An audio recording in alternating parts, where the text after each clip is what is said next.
শুনবেন। হযরত ইব্রাহিম আলাইহিস সালাতু ওয়াস সালাম স্বপ্ন যুগে একটি রাত স্বপ্নে দেখলেন আল্লাহ তাআলা রব্বুল আলামিন বলতেছেন, এ ইব্রাহিম তুমি কুরবানি করো।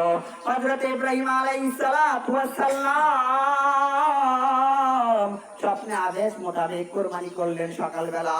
আবার পরে রাত্রিতে হযরতে ইব্রাহিম আলাইহিস সালাতু ওয়াস সালামকে বলতেছেন, ও আল্লাহর নবী ইব্রাহিম, ও আল্লাহর নবী ইব্রাহিম, আপনি কুরবানি করুন, এই কুরবানি কবুল হয় নাই। হযরতে ইব্রাহিম আলাইহিস সালাতু ওয়াস সালাম হযরতে ইব্রাহিম আলাইহিস সালাতু ওয়াস সালাম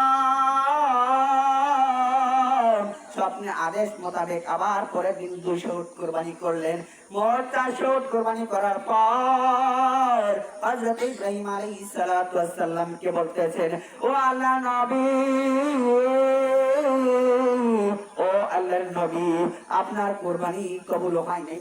তৃতীয় রাতে বলতেছে, আল্লাহর নবী আপনার কুরবানি কবুল হয় নাই, ও আল্লাহর নবী আপনি আবার কুরবানি করুন।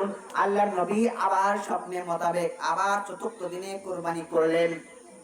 চতুর্থ দিন রাত্রিতে আবার হযরতে ইব্রাহিম আলাইহিস সালাতু ওয়াস সালামকে বলতেছেন, ও আল্লাহর নবী, ও আল্লাহর নবী, আপনার এই কুরবানি কবুল হয় নাই।